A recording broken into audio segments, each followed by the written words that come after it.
Do, shoot, do, ba-dum, boom. Whoa, hey, we're zoomed in today on this one. Good morning, Shred Nation. What's going on?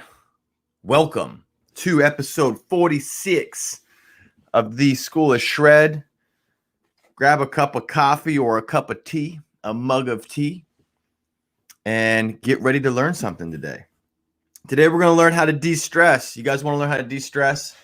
Or do you love stress? Who likes stress here? Nobody. I don't like stress. I like physiological stress with exercise, but I do not particularly enjoy being stressed out. What's up, boys? How's it going? Yeah, get some, baby. Let's get some flexing going in the comments. We know how it goes. Let's light it up. Light up the comment section.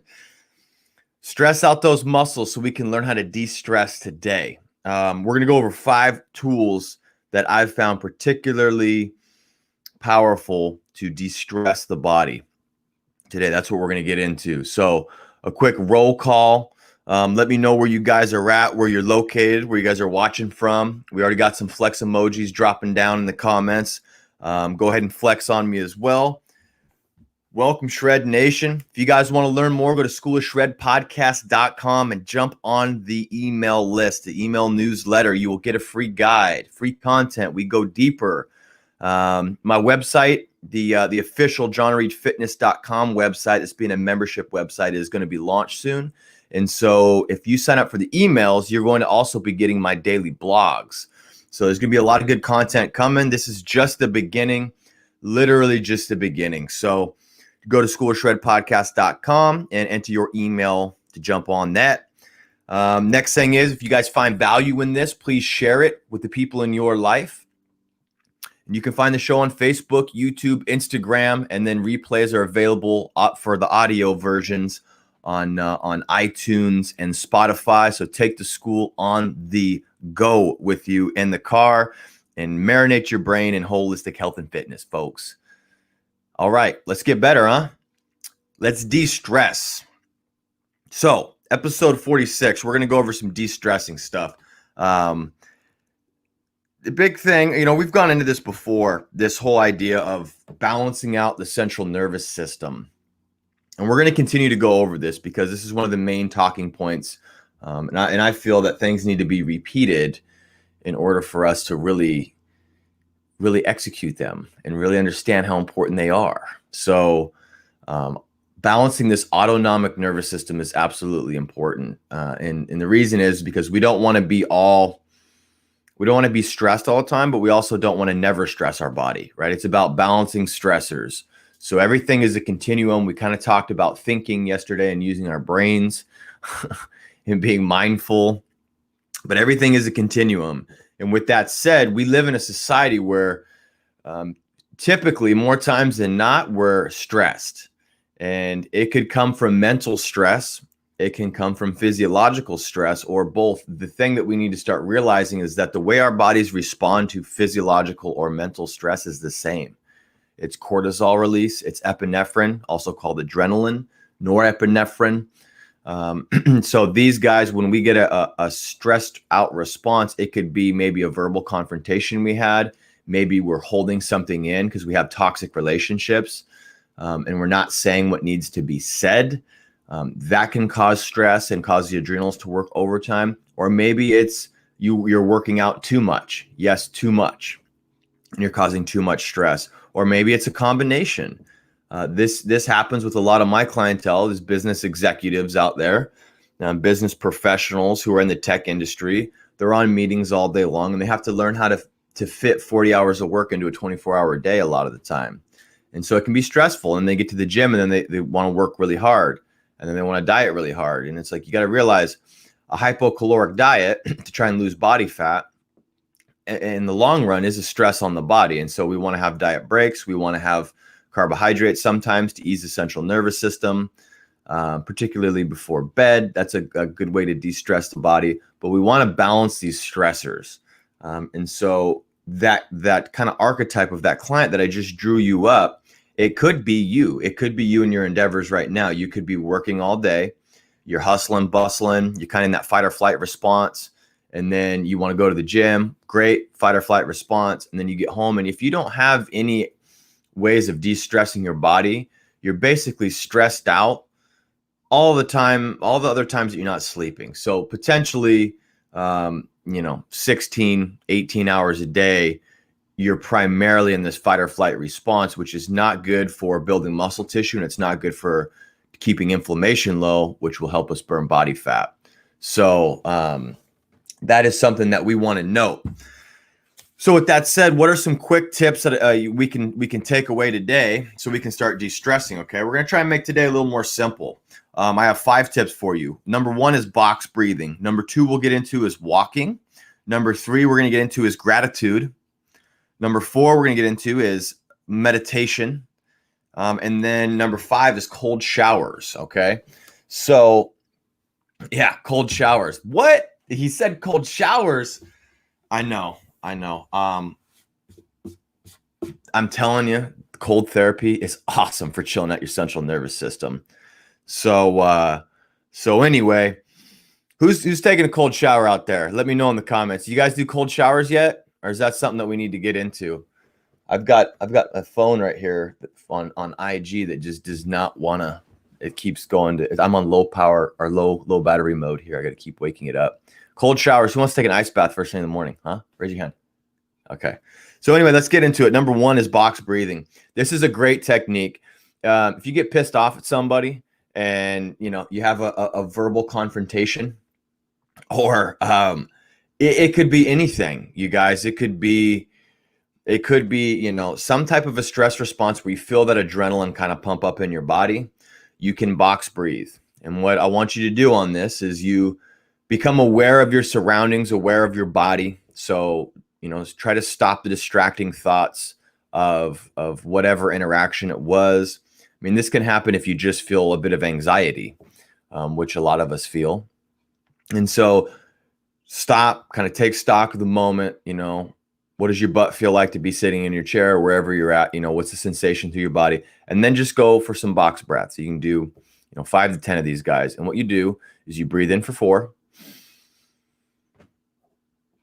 Hold for 4. Exhale for 4. Hold for 4. Inhale for 4. And you just repeat that. Okay. And that right there is going to activate the vagus nerve. And you want to diaphragmatically breathe. And this helps elicit a parasympathetic response in the body. If you just did that with me, you probably feel calmer already. I know I do. Box breathing is a really powerful technique to de-stress the body, though. And so, I do this actually when I'm riding my motorcycle now. So when I'm on my bike, and I'm just kind of in the moment. I actually try to breathe through the belly and do box breathing, and to try and just totally relax my system. I use it as a form of meditation. So number 2 is walking. Short mindful walks. And this comes back into kind of the steps per day, the step tracker and all that, which is great. But if you do several short walks a day, again, we can utilize this time to breathe through our diaphragm. When we breathe through our diaphragm, we can activate this parasympathetic response. So good stuff.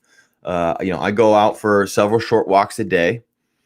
Like today, when I get done with the show, I typically go for a walk, a short one, just kind of around the block, around the neighborhood. And this helps, number 1, helps brain cognition and function and all that, but it can help de-stress the body if you are intentional. And when you go walk, if you're not putting headphones on or anything like that, try to focus on the sights and the sounds and, what does it feel like to be outside, and appreciate being outside. This can be very, very de-stressing and really help give you a level head to go back into your day like the warrior that you are. Number 3 is gratitude. This is probably the most powerful mental health practice I think that one could do.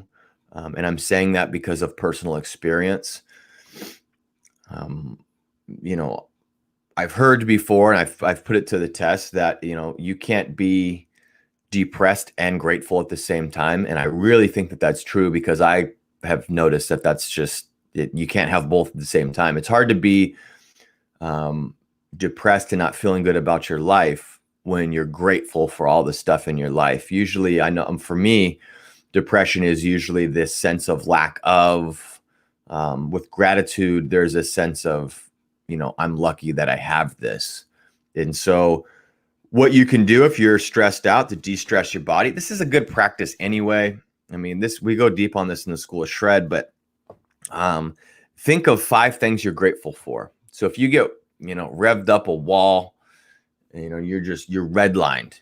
You're redlined and you're ready to run through some folks. Think of 5 things that you're grateful for. And that's a great resetting and rewiring your brain to be grateful, and kind of, change the vibration of where you're at currently. And that can help de-stress you a lot. Gratitude is super powerful. I like to practice gratitude first thing in the morning and last thing before I go to bed. And the more mindfulness stuff that I do, the more I stay away from watching TV at night and excessive social media only for the purpose of producing and interacting with Shred Nation. I actually am online more now. You're seeing me more, but I'm actually consuming less social media than I ever have before, because everything I do now is planned out and it's direct and it's to interact with you. And so by doing all this stuff, it's opened up more time for mindfulness practices. Hi, Floyd. The cat's meowing at me. He's going to come jump in on the show here. It's allowed me more mindfulness practices and more time to just enjoy the moment. And this has me living in a state of gratitude. Come here, dude. Come here. Don't just meow at me the whole time. Okay, come on. Come here. So anyway, yes, I have animals that I love dearly. So you're seeing them right now, or you're hearing them rather. So that's gratitude. Gratitude, absolutely, it really helps you. The more you're mindful, the more you stay away from distractions, the more you're kind of in this kind of meditative spot, the more grateful you can become in every moment. And it's really a trip. It's really lovely. I learned a lot of this stuff in this book called The Power of Now, which talks about how it's from Eckhart Tolle. How you don't, most of us are so caught up, stressing about either the past and how we're a victim, or we're future tripping and we're worried about the future and we have anxiety with that. It's really hard to have anxiety if you're just focusing on right now. Like what's your surroundings right now? What are you doing right now? Are you in a car? Are you sitting in a room? I'm sitting in my office right now. If I were to just sit here and think about exactly what I'm doing right now and not allow my brain to wander, and this is what meditation can really help with, is getting you to not be distracted. There's like a whole world of being in the now that can open up to you and really de-stress you and make you extremely grateful for your life. It's an amazing practice. And it's just mindfulness. It's just not allowing your brain and your spirit to be hijacked at any one given time by all these externals that are constantly thrown at you to try and distract you. You can come up with better ideas and you can create the life that you want to create when you're living from gratitude. So 5 things you're grateful for. I could talk about this all day. I think it's nothing but positivity, but we're going to move on. Number 4 is meditation. So meditate 10 minutes a day. I like to meditate first thing in the morning. I do meditate at night sometimes before bed. It really helps. But I just find that if I can get up and knock it out in the morning, it's kind of like a workout for some people. It's like if you just get it done, you don't have to worry about it. Plus, for me, I like to do a lot of visualization. And in the morning, I can do that with meditation and really set the stage for how my day is going to go and picture how my day is going to go before that day actually comes. So I've already lived the day full of positivity and abundance before that day has come to me. And I've controlled my mindset. So 10 minutes a day, you can use something like Calm or Headspace. Those are 2 good apps that I like to use for meditation. Limit distraction. So like this cat that's walking around here meowing, I lock him out of the room. I put headphones on and sit on a little pillow and do the little namaste position thing. So anyway, number 5, last one is going to be cold showers or ice baths. So ice bath, you don't have to do for a super long period of time. You can do an ice bath for 5 to 10 minutes. But cold showers are great. This is a simple one that you can do. So I've started doing this. So I did a course that went into it went into like different stages, the phases of detoxification and adrenal. It was adrenal program, thyroid program, blood sugar dysregulation program, and gut health program, along with detoxification. And this is where I learned this idea of these cycling cold and hot showers. And so what you can do is you can go, even in the beginning, you can go like really simple. I'm not going to give away the whole program, but you can do like 20 seconds cold, 40 seconds hot, or you can do 1 minute cold, 1 minute hot.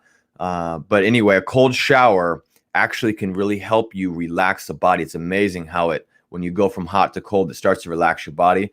What I do is I put like eucalyptus oils on in the bathroom, and it actually feels like I'm at a spa, because that's, you do the cold and hot therapy there.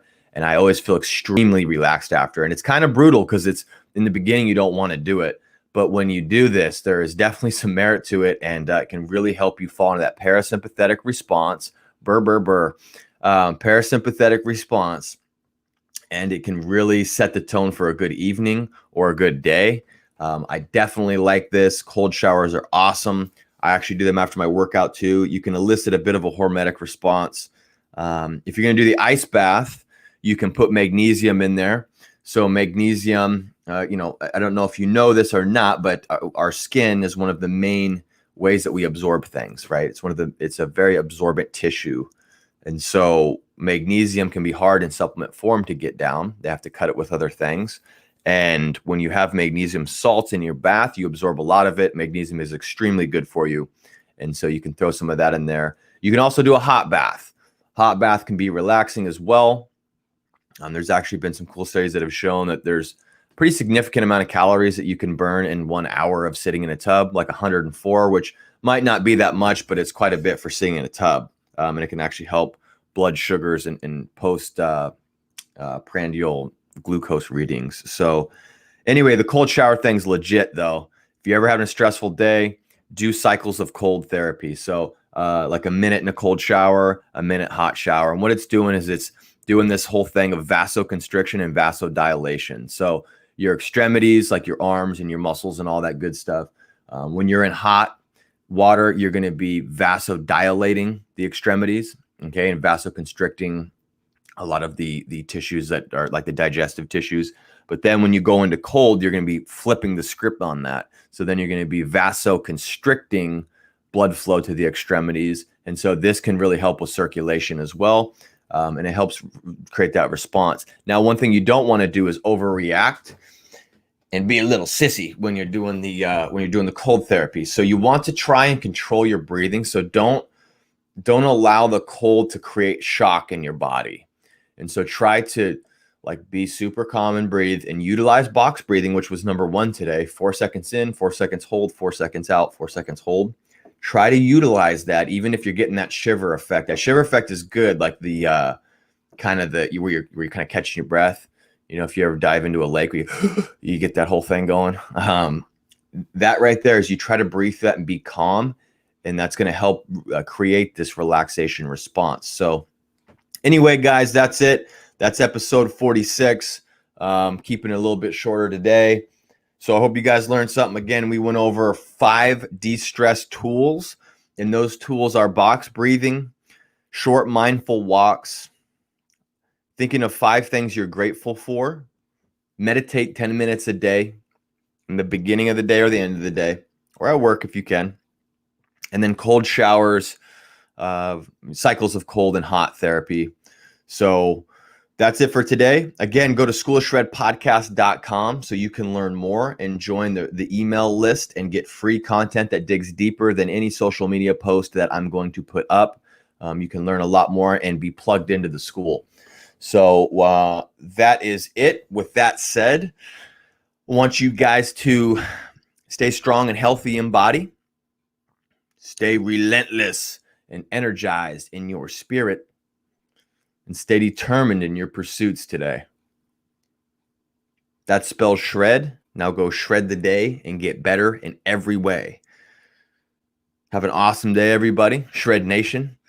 And tune in tomorrow at 9 a.m. We'll be right back here for episode 47, your daily dose of holistic health and fitness. See you guys tomorrow.